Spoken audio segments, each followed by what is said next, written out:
arrebatamento da igreja, o período de tribulação, a segunda vinda, isso vai acontecer na terra. Mas e no céu? Aqueles dois tópicos ali, o bema, o tribunal de Cristo, e as bodas do Cordeiro. Pode passar próximo slide. O que vai acontecer na terra, enquanto estivermos celebrando o tribunal de Cristo e as bodas do Cordeiro? Período de tribulação. É o juízo de Deus sendo derramado sobre a humanidade. Como eu disse para vocês que estavam aqui ontem, o juízo de Deus não é contra o homem.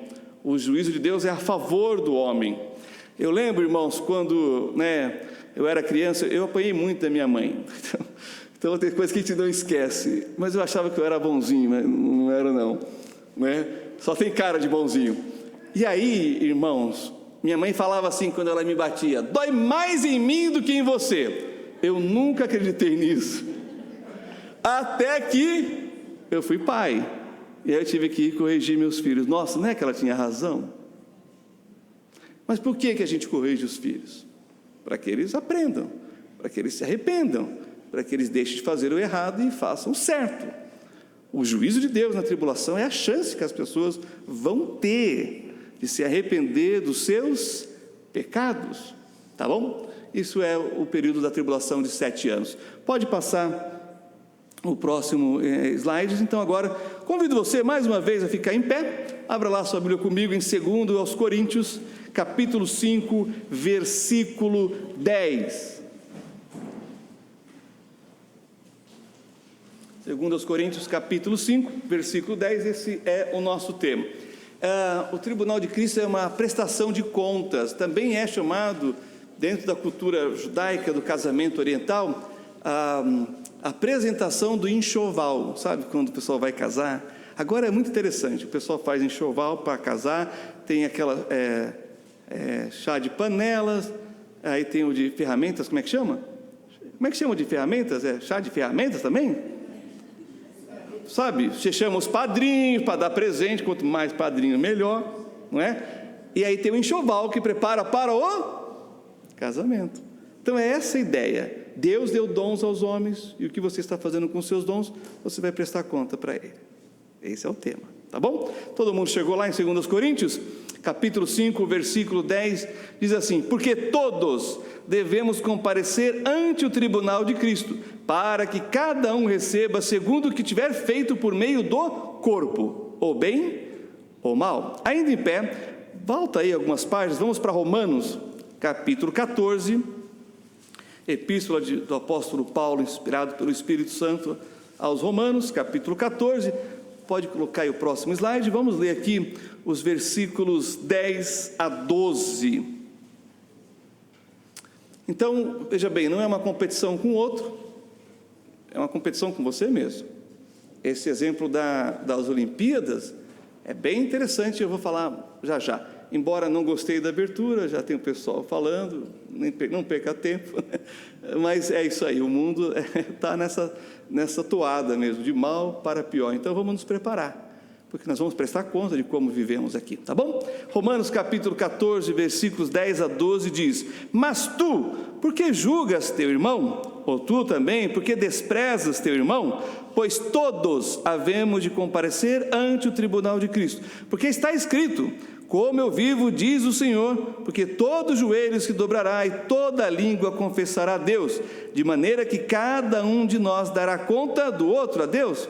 Não, de si mesmo a Deus. Vamos orar. Pai, fala conosco, Senhor, edifica a tua igreja, exorta, consola, ó Pai, que saiamos daqui edificados, desafiados, para viver, ó Deus, aquilo que o Senhor tem para cada um, através dos dons e talentos que o Senhor já nos deu, que possamos usá-los para a tua glória, para a nossa alegria, e que assim, ó Deus, o teu nome seja exaltado e glorificado, e a tua igreja edificada e despertada, em nome do Senhor Jesus, o Messias de Israel, Salvador do mundo. Amém. Poder sentar, meus queridos irmãos. Então, esse é o nosso tema, prestação de contas, preparando o enxoval, onde vamos estar diante de Deus, e Ele vai ver aquilo que é digno dEle, ou aquilo que não é digno dEle. Já no próximo slide, quando será então o tribunal de Cristo? Após o arrebatamento no céu. na presença do Senhor Jesus, tá bom? Já no próximo slide, nós temos que definir aqui, já que vamos estar diante do Senhor, diante do justo juiz, a gente tem que entender quem é o juiz e quem são os participantes. Ele falou nós o tempo todo, né? Lá em 2 Coríntios, em Romanos, esse nós é aqueles que fazem parte da igreja do Senhor Jesus Cristo. Todo aquele que nasceu de novo, que foi redimido pelo sangue de Cristo na cruz do Calvário. Se você nasceu de novo, né? Se o sangue de Cristo te purificou de todo o pecado e escreveu o seu nome no livro da vida, é para você. Se não, ou você está aguardando a salvação em Cristo Jesus, nesse tempo, período da igreja, ou você vai passar pela tribulação e aí, que Deus tenha misericórdia de você. Mas você pode fazer a decisão melhor da sua vida hoje, tá bom? Bem, então vamos lá. Quando a gente fala dos salvos aqui, são aqueles que chegaram lá, fazem parte da igreja. Nós não estamos concorrendo para chegar, nós já fomos salvos para estar lá. É que nem os nossos atletas, eles já estão na Olimpíada, certo? Agora, eles têm o desafio de superar a eles próprios, melhorando a marca deles, não é? Você pode ver, são poucos os esportes de grupo contra grupo, ainda assim é pouco o contato físico, a não ser aqueles jogos que tem o confronto mais, né, pessoal, físico, não é? Então é essa a ideia, nós já vencemos, já cremos, e por isso vamos estar lá. A questão é como vamos chegar lá, e o que vamos receber ao chegarmos lá, e no final vamos ver por que vamos receber, e para que vamos receber. Então é essa a ideia, tá bom? Já vamos para as Olimpíadas, a questão é, e lá, o que nós vamos apresentar? Para Deus, para Cristo nosso Senhor, tá bem? Então, é interessante lá em João capítulo 5, que o juízo é de Deus, mas ele passa para Jesus, pela obra que ele realizou na cruz, ele ganhou esse direito, né? De ser o juiz. Olha lá comigo, Evangelho de João capítulo 5, leia comigo o versículo 22, chega até lá, vamos ler, né?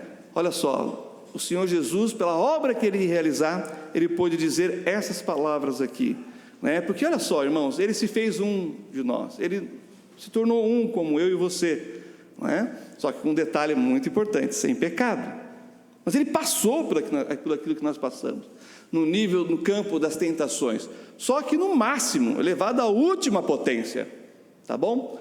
Por isso ele pode dizer isso daqui, olha só o que diz, Evangelho de João capítulo 5, versículo 22, e também o Pai a ninguém julga, mas deu ao Filho todo o juízo, porque ele te entende, ele te conhece, ele sabe quem você é, ele sabe as suas limitações, ele sabe as suas fraquezas, ele sabe as suas virtudes, ele te conhece, e mais do que isso, ele te entende. Por isso ele é um justo juiz, quando ele avaliar como você tem vivido a sua vida aqui. Não é o outro, não é para o outro, é para ele, tá certo? Então vamos lá, vamos estabelecer algumas questões importantes. Por exemplo, qual o critério para avaliar as nossas obras? Mas antes eu esqueci um detalhe muito importante. Nós lemos nos textos iniciais da obra que podemos realizar, que pode ser algo bom ou mal. Temos que explicar isso, né? O que é aquilo que podemos fazer que pode ser mal ou bem? E é interessante isso daqui, por quê? Às vezes a gente faz coisas boas para as pessoas ficam felizes, mas elas não sabem, ou nós não sabemos dizer qual é a intenção delas, concordam comigo? A gente sabe a intenção? A gente não sabe. Então quem está avaliando se é bom ou se é mal é Deus, porque Ele sabe a intenção.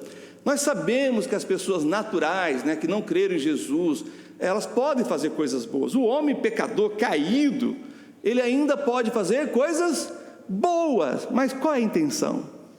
Como julgar a intenção do coração? Tem pessoas, e você sabe, eu também, que estão fazendo coisas boas pensando que elas vão comprar o céu com a bondade delas, né? Só que elas não sabem que isso é obrigação.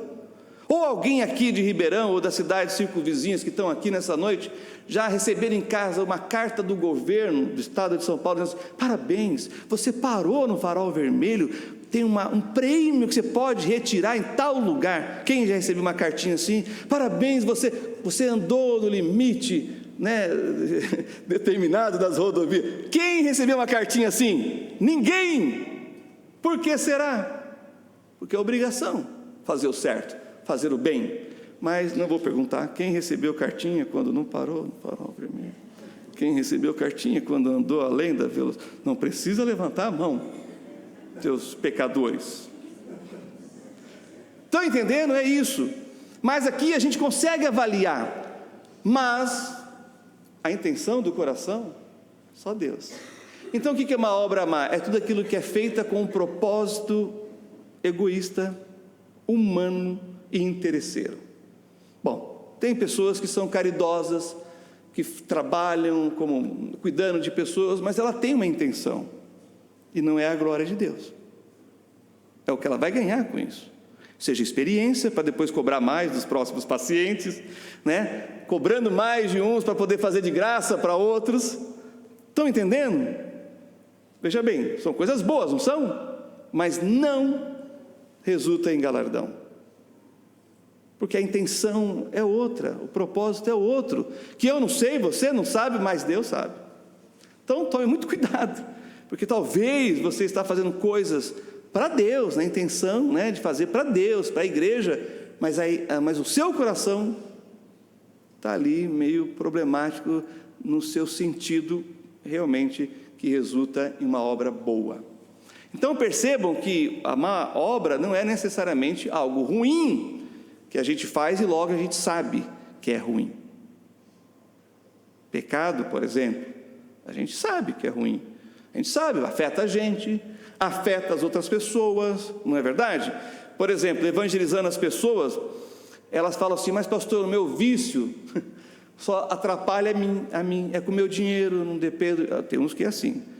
Ah, como seria bom se fosse verdade, mas não é. O seu pecado afeta ao seu redor, afeta a sua família, afeta as pessoas. É por isso que há muitos anos atrás, o governo do estado de São Paulo começou a proibir as pessoas de fumar em lugares públicos, né? Em restaurante, imagina, em avião e assim, né? Por quê? Porque prejudicava outras pessoas e estava gastando muito na saúde pública. É o chamado de fumantes passivos. Só para dar um item aqui ilustrando. Então, o seu pecado não afeta só você, afeta as pessoas que estão ao seu redor e pior, afeta as pessoas que você ama. Por isso que a gente tem que tratar o pecado. Tá bem? Olha só. E o que é uma boa obra então, pastor? É tudo aquilo que a gente faz através do nosso dom e talento com a intenção de glorificar a Deus e de edificar as pessoas. Quando a gente faz isso nessa intenção, isso vai resultar em galardão, em coroas, que vamos falar já sobre esse assunto, tá bem? Dito isso, você tem que se avaliar sempre, qual é a intenção do meu coração? E você sabe, o profeta Jeremias disse que o nosso coração é enganoso, então a gente tem que estar sempre indo para o altar, e colocar no altar o nosso coração, a nossa intenção. Por que eu estou fazendo isso? Vai resultar em galardão? Porque é a chance que a gente tem de fazer para Deus, do jeito de Deus, para a glória de Deus, e ainda assim vamos ser recompensados. Olha que coisa maravilhosa que é isso. Tá certo? Muito bem. Agora, quais são os critérios? Aí sim, pode colocar o nosso próximo tópico aqui. Qual é o critério adotado no BEMA, no Tribunal de Cristo, uma vez que nós vamos prestar contas? É o fogo.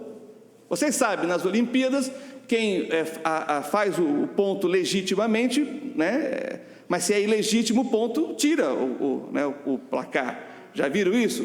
Do replay, agora tem o VAR, né? O VAR não vou entrar nesse detalhe, mas o VAR, deixa para lá.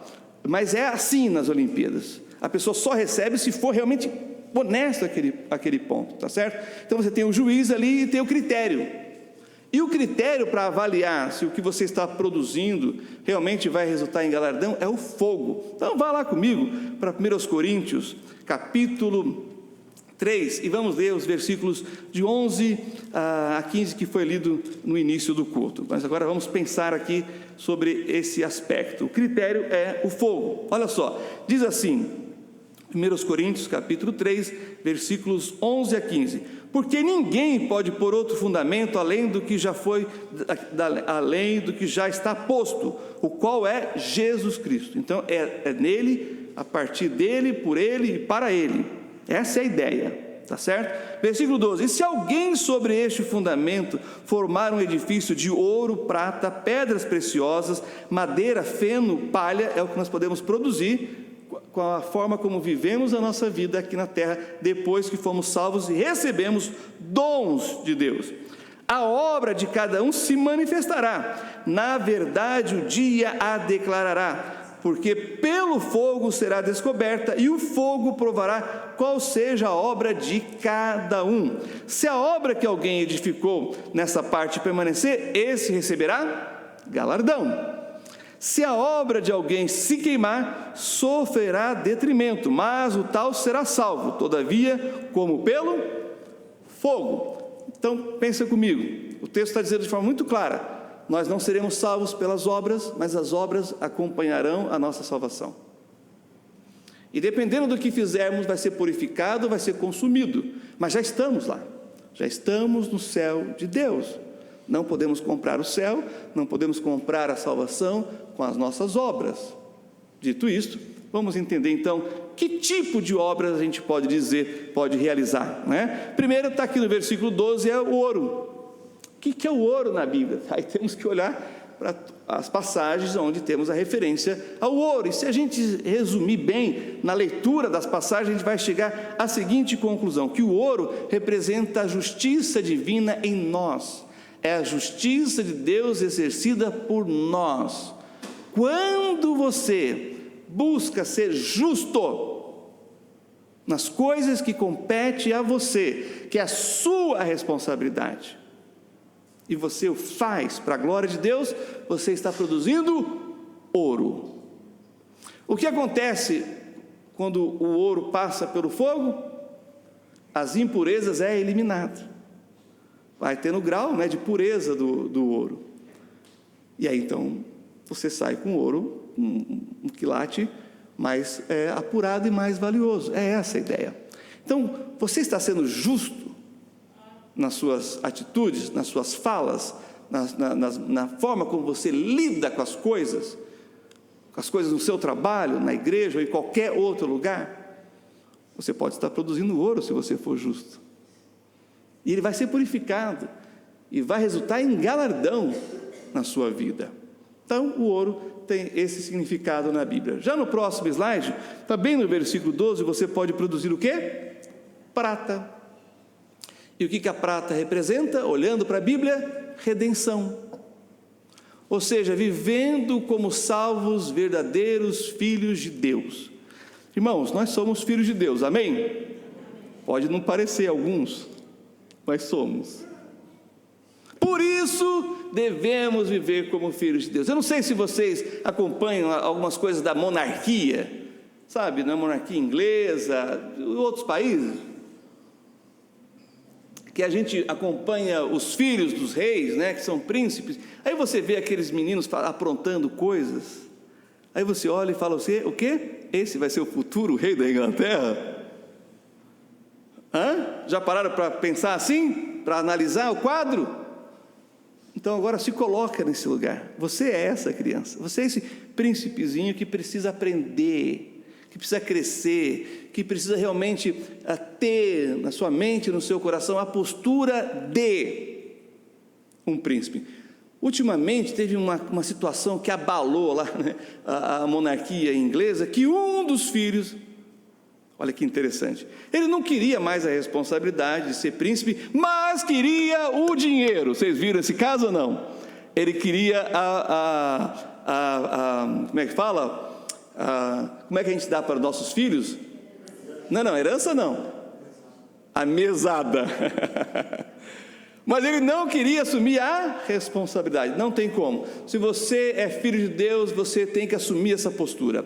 E a prata é quando você produz, quando você assume quem você é e deixa de ser um agente secreto de Deus nos lugares. Mas você se porta como tal. Talvez você ainda seja uma criança na fé que tem que aprender a se portar, a saber e a assumir a responsabilidade. E o Espírito Santo está trabalhando na sua vida para isso. Mas você continua sendo o quê? Um filho de Deus. Então, onde você estiver, lembre-se, você é um redimido, alguém que foi resgatado, comprado por bom preço, nem ouro nem prata, mas o sangue bendito de Jesus Cristo. Já o próximo que você pode produzir são as pedras preciosas. Veja bem, as pedras preciosas são custosas, valiosas, permanentes e difíceis. Por isso, ela quer dizer na Bíblia um testemunho sólido, porque ela permanece, ela continua com o seu brilho, ela continua, né, com o seu valor intrínseco. E aí nós estamos falando do seu testemunho. Percebam que até então a gente falou de coisas que a gente pode fazer, aquilo que a gente é, e aqui volta para aquilo que a gente pode fazer. É sempre assim, é aquilo que você é e aquilo que você faz. E no pensamento do homem bíblico não dá para separar. Você não pode dizer assim, olha, as minhas intenções são boas, mas o que eu fiz está tudo errado. Não dá. Porque a gente tem um ditado popular que resume bem isso, que o inferno está cheio de quê? De boas intenções. Então, só boas intenções não basta, tem que ser do jeito certo, tem que ser do jeito de Deus, para dar o resultado de Deus, que é os galardões. Então, é ser e fazer, não dá para separar essas duas coisas, tá bom? Aliás, a palavra que fala de adorar a Deus é servir, é o mesmo verbo em hebraico. Não dá para adorar a Deus sem servi-lo. Ou seja, não dá para dizer que você é um filho de Deus se você não testemunha de Jesus para as pessoas. É claro que alguns têm mais habilidade, facilidade, outros, né, têm mais dificuldade, mas você tem que se esforçar. É a sua parte de buscar técnicas, de métodos de Deus, como alcançar as pessoas que estão ao meu redor. E ora a Deus, pede para o Senhor, porque você vai estar produzindo pedras preciosas para a sua coroa, para o seu galardão. Mas ora mesmo, irmãos, ora mesmo para Deus te mostrar como você pode alcançar as pessoas, para que Ele te dê ali, revele para você a maneira para alcançar o coração das pessoas, porque isso é muito importante. Isso resulta em maior gozo e alegria para o Filho de Deus, que é ganhar almas. Não há sensação, não há emoção, não há prazer maior do que esse, e que resulta para a vida eterna. Lembra que eu falei dos 3 tipos de motivação que existem ontem? O pessoal que estava aqui, a motivação externa é o salário, é o que vai fazer vocês acordarem segunda-feira de manhã para ir trabalhar, pegar o trânsito aqui, pegar o trânsito de São Paulo, lidar com o chefe, lidar com as pessoas, lidar com clientes difíceis, lidar com as pessoas, para ter lá o dinheiro no dia 10, dia 15, sei lá, no final do mês, né? E como eu disse ontem, acaba antes do mês terminar, impressionante isso. É a motivação externa. A motivação interna, eu falei para vocês, é quando você se envolve com uma ONG, com alguma coisa, você não está ganhando nada, aliás, você está investindo seu tempo, seus recursos, mas você tem uma motivação interna. Mas tudo isso passa depois que você faz, acaba. Agora, a motivação eterna, que é as pedras preciosas, que é o seu testemunho, a sua evangelização, isso dura para sempre. Já parou para pensar nisso? Você chegar no céu e vai ter pessoas lá te agradecendo porque você falou de Jesus para elas? Elas vão estar eternamente no céu porque você se deixou usar por Deus. Você pediu para Deus te dar sabedoria de como falar, de como agir, de como apresentar o Evangelho, e o fruto saltou para a vida eterna. Isso é maravilhoso, irmãos. Não tem maior alegria do que essa, porque é um produto que a gente está produzindo para sempre, sabe? Não tem fim. Por isso que a gente diz que uma alma vale mais do que o mundo todo, porque é isso mesmo. Isso depende de você, de como você está vivendo a sua vida aqui na face da terra, tá bom? Essas são 3 obras que a gente pode produzir, que tem um efeito que quando passa pelo fogo, a prata é purificada, as pedras preciosas também, né? Alguns irmãos, vocês têm o discipulado aqui, nós temos o discipulado lá, alguns irmãos também na igreja dizem assim, pastor, eu era um diamante, mas tinha assim uns 2 quilômetros de carvão primeiro, sabe, de pedra, de rocha, mas pastor, eu sou um diamante, mas tenha paciência comigo, porque tem muita rocha para tirar aqui, até chegar no diamante. E a gente faz isso através do discipulado, da convivência, não é? Do nosso dia a dia na igreja e fora também. Estão entendendo? Ótimo. Mas você pode produzir, aí vem as más obras, pode colocar o próximo, madeira. Bem, a madeira pode ser esculpida, pintada, ela pode, parecer bela, ela pode ser útil, mas em contato com o fogo, o que acontece com a madeira? Vira cinzas. Às vezes o que você está fazendo por causa da intenção do seu coração não está produzindo nem ouro, nem prata, nem pedras preciosas, mas aparentemente parece que é bom. Mas você e Deus sabem que não é. Porque o critério é fogo. E o fogo consome a madeira. Olha o próximo.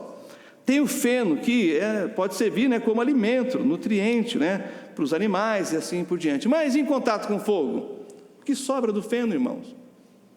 Cinzas. Ou você pode produzir o que? Palha. Aí não dá para comer, não serve para nutriente, mas se você tem um talento e faz artesanato, pode até ganhar um dinheiro. Também é belo aparente, não é verdade? Mas em contato com o fogo, o que sobra? Então, eu quero que vocês saiam daqui realmente com uma leve dor de cabeça, pensando o que vocês estão produzindo, porque você está produzindo uma coisa ou outra. Mas eu estou aqui para dizer que você pode produzir aquilo que Deus quer que você produza. Deus será glorificado e você será a pessoa mais feliz nesse mundo. É interessante, irmãos, porque a gente encontra pessoas na igreja muito felizes, e às vezes a felicidade alheia incomoda a gente, E aí você vai mais próximo da pessoa, você tem que descobrir que a vida dela, acha que vai descobrir que a vida dela é perfeita, e você vai se aproximando e vai descobrindo que a vida dela é tão problemática quanto a sua, mas ela está feliz. Aí você não sabe por quê, e de repente você vai investigando, como quem não quer nada, vai fazendo aquelas perguntas certas, e deixa a pessoa abrir o coração, e você descobre que, apesar dos problemas que ela tem, ela está fazendo coisas para a glória de Deus, que está produzindo na vida dela ouro, prata e pedras preciosas. Talvez ela nem mesmo tenha consciência disso, mas ela está usando o dom e o talento dela, e o resultado é justamente essas pedras preciosas, essa prata e esse ouro. Que você seja essa pessoa. Pastor, eu quero ser. É só começar a fazer as coisas que eu falei, mas com a intenção certa, com o propósito certo, com o objetivo certo. Isso tem que estar muito claro na sua mente e no seu coração. Não é para mim, é para Deus. E se é para Deus, não é do meu jeito, é do jeito de Deus. Aí está o segredo. E quando a gente começa a pegar o jeito de Deus, vira o nosso jeito. E quando vira o nosso jeito, a gente compreende. E ao compreender, a gente toma posse. E ao tomar posse, a gente começa a colocar em prática, e a gente vai vendo o resultado vai de 30, 60, 100, ele vai aumentando, meus queridos irmãos. E você vai ser essa pessoa feliz, quando você estiver nesse ponto, em que as coisas ruins da vida, a contingência da vida acontece, mas você sabe o que você está produzindo, e não é palha, e não é feno, e não é madeira. Tá bom? Já no próximo tópico, alerta sobre os galardões. Talvez você esteja fazendo tudo certo, graças a Deus, você está em paz com Deus, você reconhece a sua limitação, você sabe até onde você pode ir, isso é muito bom, mas você com fé, você vai avançando, mas aí vem os alertas. Alertas importantes. Vai lá comigo para a segunda epístola do apóstolo João, lá no versículo 8, e olha só o que nós lemos aqui. 2 João, versículo 8, diz assim, todo mundo comigo? Pode abrir a sua Bíblia lá. Esses são textos para vocês marcarem, tá bom? Na Bíblia, anota aí, grifa para você não esquecer. Diz assim o texto bíblico: olhai por vós mesmos, para que não percamos o que temos ganho, antes recebamos o inteiro galardão. Quer dizer que pode ter meio galardão? Pode. Lembra que nós colocamos ali no início uma balança? Ali vai ser pesado, as boas obras e as más obras. E como você começa a sua vida cristã, talvez não seja tão importante em relação a como você vai terminar, porque no começo a gente vai aprendendo, a gente vai errando, mas depois a gente tem muito mais chance de acertar, porque já aprendemos, pelo menos deveríamos ter aprendido com os erros do passado, tá bom? Então é essa a ideia aqui, você pode perder, então cuidado, fique alerta, para que você não perca e receba o inteiro galardão. Como que se perde um galardão, pastor? Quando você está indo bem e você começa a confiar em si próprio, no seu próprio braço, na sua capacidade intelectual humana, e deixa de orar, e deixa de buscar Deus. Pastor, é só repetir e a gente vai aprender. É verdade, né? Olha para os chineses, eles fazem as coisas milhares de vezes, milhões de vezes, estão chegando aí à perfeição e passando muitas nações aí, não é? Erro e acerto. E aí eles começam a confiar na técnica. Você pode trazer isso para a vida espiritual, e aí fazer no automático. Aí você então está regredindo. Ou quando você age na carne, você está regredindo, assim por diante, tá bom? Olha só, Apocalipse capítulo 3, versículo 11, fala da coroa, que são palavras aqui sinônimas, né? Mas todas elas têm a ver com estética e com prêmio, tá bom? Ou seja, é algo que a gente vai visualizar no céu, mas tem um propósito. Já vou ler para vocês. Apocalipse capítulo 3, olha só o que diz o versículo 11. E para mim, na escatologia, esse é o tema mais importante. Por quê? Os outros nós vimos que não depende de nós, vai acontecer, certo? Esse não, esse depende de você, e depende inteiramente de você. Ou seja, você pode estar produzindo essas coisas que vimos, ou produzindo essas coisas que a gente sabe que o fogo vai consumir. Olha só, Apocalipse 3:11 diz assim a palavra de Deus. Deixa eu achar aqui. Apocalipse 3:11. Calma aí. Só um minutinho. Eis que venho sem demora, guarda o que tens, para ninguém tome a tua coroa. Quem vai tentar tomar a sua coroa? O diabo, o mundo e a sua carne. Por isso que você tem que tomar muito cuidado com o diabo, com o mundo e com os seus desejos. Irmãos, nós não devemos ser escravos dos nossos desejos. Às vezes a gente, como pai, tem que aprender a dizer não para os nossos filhos. Não é verdade? Mas você também precisa aprender a dizer não para você mesmo, para os seus desejos. Porque se você se deixar dominar pelos seus desejos, irmãos, que Deus tenha misericórdia de todo mundo que está ao seu redor. Porque vai ser uma desgraça, uma destruição. Então quem pode roubar a sua coroa? O diabo. E ele está sempre tentando. Ele não pode impedir que a gente vá para o céu, mas ele pode roubar a nossa coroa, através da tentação. Então tome muito cuidado. O mundo também, e você próprio, tá certo? E para finalizar essa parte, olha só o que nós encontramos em Apocalipse capítulo 2. Qual é o propósito dos galardões? Bom, isso aqui é muito interessante. O quarteto cantou aqui belamente, uma letra muito boa. Ontem o irmão também cantou uma letra maravilhosa. Nós louvamos a Deus, as nossas igrejas louvam a Deus, a gente gosta de cantar, a gente é animado. De vez em quando aparecem uns amém, uns glória a Deus, é raro, mas aparece. Não é verdade? Às vezes a gente se empolga, a gente se emociona, a nossa mente fala, nossa, que verdade que tem essa letra. E olha como essa melodia leva a isso mesmo. Olha só como está bem harmonioso esse louvor, está todo mundo tocando afinadinho. É verdade ou não é? Nós estamos aqui adorando a Deus, certo? Mas a minha pergunta é, a nossa adoração é perfeita? Não. Por que não? Porque nós somos pecadores. Nós estamos nesse corpo aqui, que ainda está no processo de santificação e que vai ser glorificado.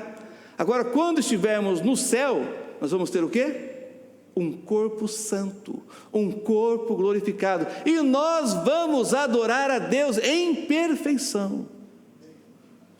Eu almejo esse dia, irmãos, porque nós vamos poder adorar a Deus como Ele merece, de forma perfeita. Uau, isso é maravilhoso. Olha só, Apocalipse capítulo 2, vamos ler aqui os versículos 26 e 27, que diz assim: E ao que vencer e guardar até o fim as minhas obras, eu lhe darei poder sobre as nações, e com vara de ferro as regerá, e serão quebradas como vasos de oleiro, como também recebi de meu Pai. Bom, os galardões é a posição que nós vamos ter no reino de Cristo, para governar junto com Ele. Agora leia comigo o capítulo 4, que é o que eu estava falando anteriormente, que é justamente a nossa adoração. Olha só o que diz Apocalipse 4, 9 a 11. E quando os animais davam glória e honra e ações de graças ao que estava sentado sobre o trono, ao que vive para todo sempre, os 24 anciãos, que representam o corpo dos redimidos, sabe, os 12 apóstolos, período da igreja, sabe, as 12 tribos de Israel, 12 mais 12, 24, isso aqui é o corpo dos redimidos na perspectiva celestial. Então os 24, deixa eu voltar aqui, os 24 anciãos prostravam-se diante do que estava assentado sobre o trono e adoravam o que vive para todos sempre e lançavam o que, irmãos?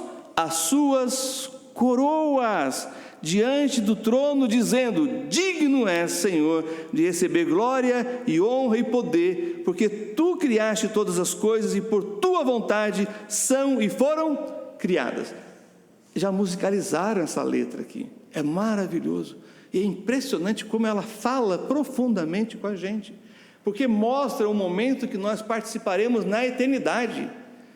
Essas coroas aqui foram conquistadas por mim e por você, e vão ser depositadas ao quê? Aos pés de Jesus. Não vai ficar com a gente, não vai ter orgulho nenhum, não vai ter vaidade nenhuma, não pode ter. Por isso nós vamos fazer o quê? Entregar. Dele recebemos a capacitação, para ele fizemos, e agora a recompensa que recebemos, depositamos aos pés do Senhor Jesus. Essa é a ideia. E aqui adoraremos perfeitamente ao Senhor. Deixa eu contar uma história que eu ouvi de um mestre de obras que trabalhou durante 40 anos numa empresa, numa construtora, né, de casas, e ele estava pronto para se aposentar, e o sonho dele era comprar um barco e ir pescar. Eu não sei se você tem um sonho desse, ter um barco e ir pescar, não sei, tudo bem se você tem esse desejo, mas esse homem tinha. E aí, tudo certo, ele trabalhou além, ele juntou, ele só estava esperando então agora a sua aposentadoria. Mas o patrão chamou ele e disse: olha, tem uma última obra para você, a construção de uma casa em tal lugar, vá lá e faça o seu melhor, aquilo que você sempre fez. Mas ele ficou muito decepcionado, ele pensou assim: não basta 40 anos, ele ainda quer tirar mais uma gota do meu sangue aqui, numa última obra, por que ele não me libera logo disso? E ele podia fazer da melhor maneira possível, ele não fez, ele fez relaxadamente, ele já estava para se aposentar mesmo, estava tudo certo, ele só ia finalizar isso e sumir com o barco dele no rio para ir pescar. Ele não supervisionou, ele não se importou com o material, se era de boa ou não qualidade. Ele terminou o mais rápido possível aquela construção, e ele então foi lá muito bravo, contrariado, dizer: terminei a obra, posso ir embora daqui? Ele: sim, claro, mas eu quero dizer que essa casa que você construiu é para você, pelos seus anos de serviço prestado, e eu quero então que essa chave e a escritura é sua. Onde vamos morar? No céu. Os galardões e as coroas, a boa obra que fazemos aqui, por isso fomos salvos, é o material que nós estamos enviando para lá. Essa é a ilustração. Eu pergunto: o que você está enviando para o céu? Vai ter rua de ouros lá, mas o que você está enviando para o céu? Vai ser mansões celestiais lá, mas o que você está enviando para o céu? Sabe, Jesus, quando subiu ao céu, levou cativo o cativeiro e deu dons aos homens. Ele deu um dom para você. Você tem um talento natural, você tem um dom espiritual. A pergunta é: o que você está fazendo? O que você estiver fazendo com esse dom é o que você está enviando para o céu como galardão, e a coroa que você vai depositar aos pés do Senhor Jesus. Muito bem, depois disso, o que teremos lá no céu? Depois do exame do enxoval, esse aqui é interessante. Vamos ter, pode colocar o próximo, as bodas de Cristo, as bodas do Cordeiro. Pode passar o próximo? E olha só, vamos abrir lá em Apocalipse 19 e deixa eu dizer para vocês aqui. O que está na mente quando fala de bodas, quando fala de casamento, da festa e tudo mais? Vocês sabem, temos um ditado popular que ajuda a entender: quem casa quer? Só que na época bíblica era muito mais fácil, era só um quarto para dormir. E era tudo na terra da família, sabe? Quando distribuiu as tribos, a terra entre as tribos. Então todo mundo já tinha a sua terra, era construir em algum lugar ali, certo? Em volta ali da casa dos pais, e assim, era assim, na época bíblica. Bem, e aí então, os pais geralmente faziam casamentos arranjados. Até os 100 anos atrás era assim. Agora que você tem o direito de escolher, não está escolhendo certo, então tem que orar mais, esperar no Senhor, ter paciência, tá bom? Bem, então como é que era feito isso? Os pais casavam os filhos próximos, para quê? Ora, para manter a herança em família. Então imagina que o seu José tinha um menino, e o seu Jacó tem uma menina, e o seu José tem bastante gado, e o seu Jacó tem bastante pasto. O que eles fazem? Aumenta a herança, aumenta a riqueza, casam os filhos, vão lá na porta da cidade, no portão da cidade, que era o cartório da época, lembram? E aí então assinam ali um contrato para os filhos quando chegar a data da consumação do casamento. Eles crescem, o rapaz então agora começa a trabalhar e envia dinheiro para a noiva pega esse dinheiro e ela faz o enxoval. Lembra que eu falei da chá de cozinha, de ferramenta, os padrinhos, casamento, presentes? Lembra disso? Era assim que era feito. Ela então compra o enxoval, e aí eles vão para a festa do casamento, que eu falei um pouco ontem aqui, e ela então usa uma roupa com as joias da família. Mas depois, o marido, depois do casamento, ele vai examinar o enxoval e vai dizer com que roupa ela vai se apresentar nos 7 dias de festa de casamento. Ele é que escolhe. E ele vai dizer assim: isso é digno de mim, isso não é digno de mim. É essa ideia que tem que ter em mente para ler o texto que nós vamos ler agora. Porque isso está sendo aplicado para quem? Para Jesus e a nós que somos a igreja. O que nós somos de Cristo como igreja? A noiva. Falta o quê? O casamento. E depois do casamento, a festa. E depois da festa, aí vai ter o desfile da noiva com as roupas do enxoval. Vamos ver isso? Acompanhe comigo, Apocalipse capítulo 19, vamos ler aqui os versículos 7 a 10. Regozijemo-nos e alegremo-nos e demos-lhe glória, porque vindas são as bodas do Cordeiro, e já a sua esposa se aprontou, e foi dado que se vestisse de linho fino, puro e resplandecente, porque o linho fino são as justiças dos santos. Lembra o ouro lá que nós vimos? Olha o versículo 9: e disse-me, escreve, bem-aventurados aqueles que são chamados à ceia das bodas do Cordeiro. Aí já é a comida, né, o comer. E disse-me, estas são as verdadeiras palavras de Deus. E eu lancei-me a seus pés para o adorar, mas ele disse-me, olha, não faças tal, sou teu conservo e de teus irmãos que têm o testemunho de Jesus. Adora a Deus, porque o testemunho de Jesus é o espírito de profecia. Então vamos lá, próximo slide. O que nós temos? Sim, desculpa, deixa eu ver a imagem que você colocou aí, a primeira. Deixa eu explicar isso aqui, pode voltar lá. Volta.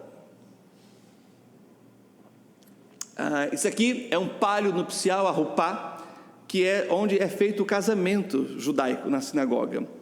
Então eles têm 4 madeiras de oliveira, que é a base, as colunas de um lar, e ali tem os princípios bíblicos de um lar, né, bíblico.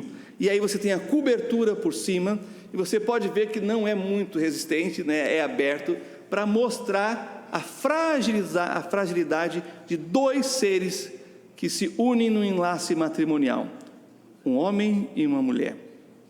Nós somos fracos e dependentes de Deus. Essa é a ideia. Então quem que vai proteger? Quem que vai guardar? Quem que vai abençoar? Deus. Se colocar em prática os 4 princípios aqui, as 4 colunas, que está lá em Gênesis capítulo 2, do casamento, primeiro casamento que Deus faz, né, de Adão e Eva. E aquelas falas ali são os princípios, tá bem? Então é essa a ideia, uma cobertura em que Deus entra e participa com eles no lar, na formação da casa, na formação do lar. Então a cerimônia religiosa é realizada debaixo dessa rupá, desse palio nupcial. Bom, agora sim, pode passar. O que são as bodas, do Cordeiro? É o casamento em si. É esse momento máximo do encontro de Jesus, o noivo, com a igreja, a noiva no meio do caminho, entre as nuvens. Lembram? A casa do noivo é o céu, a casa da noiva é a terra, e o meio do caminho é nos ares, nas nuvens. E aí, olha que interessante, a noiva é levada para a casa do noivo, onde você tem a festa. E essa aí é para ilustrar, o que é as bodas, é essa aliança que é feita, é essa questão da celebração, de comer junto, de estar junto, de participar na vida juntos, tá bem? Já no próximo, olha só, preparando a igreja para o Senhor, é a ideia do vestido da noiva. O Senhor está nos preparando, sabe as vestes que lemos aqui? Isso são tudo aquilo que envolve a nossa obra, a nossa vida, a nossa maneira de viver a fé em Jesus Cristo. Então, nós estamos sendo preparados, assim como o casamento está sendo preparado, assim como a cerimônia está sendo preparada, assim como você vai degustar, os docinhos e os salgadinhos que vão servir na festa de casamento. Tudo isso está passando aqui pela mente de João, quando ele usa o termo noiva e o casamento de Jesus com a igreja. Tudo isso, quanto custa, preparar um casamento, A gente fala assim, já fiz tantos casamentos na minha vida, os noivos, eles casam em um dia e levam 1 ano para pagar. É umas coisas impressionantes, não é verdade? Então é esse preparar, E o que vai acontecer? Olha só no próximo slide, Quando acontecerá as bodas? Quando nós fomos levados para estarmos com o Senhor, para estarmos para sempre com o Senhor. Próximo slide, o local das bodas, já lemos o texto, então eu quero só ilustrar aqui, mas vamos ler lá em Filipenses capítulo 3, olha que interessante que o apóstolo Paulo fala, Filipenses.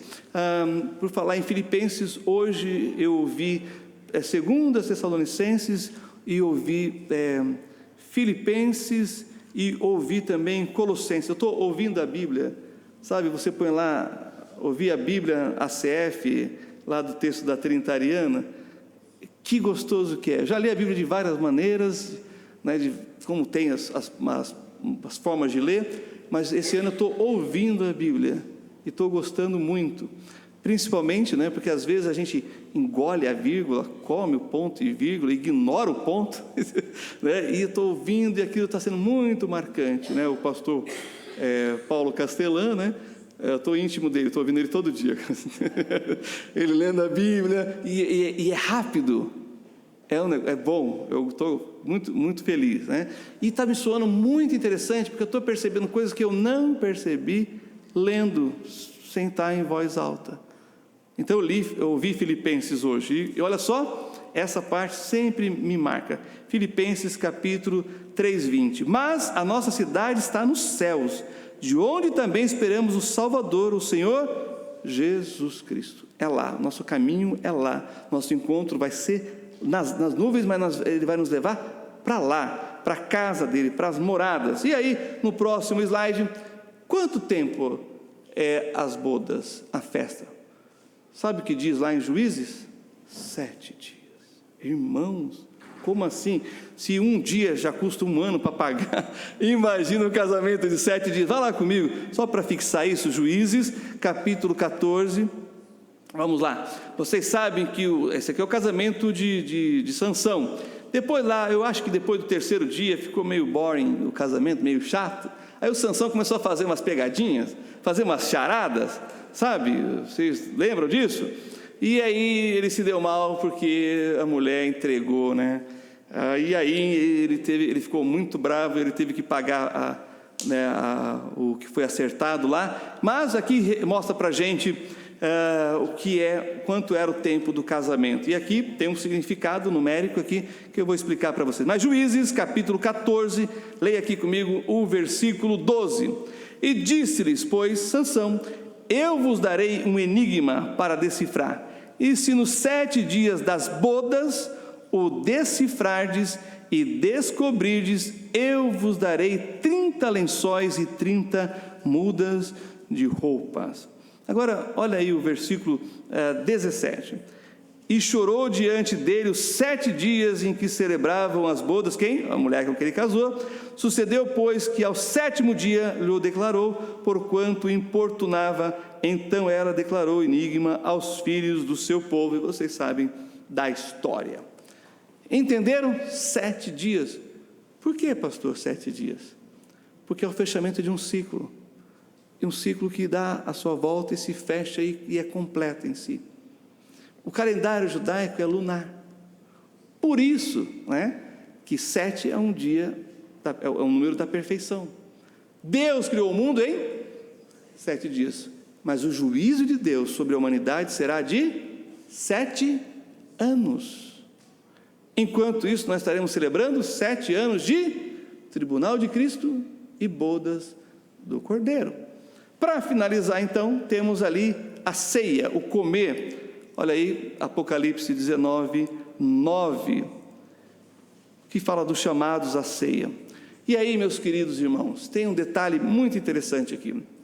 O Senhor Jesus, quando ele instituiu a ceia do Senhor, na celebração da Páscoa, a libertação do povo hebreu da escravidão do Egito, ele tem 4 cálices na festa. No terceiro cálice é o Kos Geulah, é o Goel, é o copo da redenção, do remidor.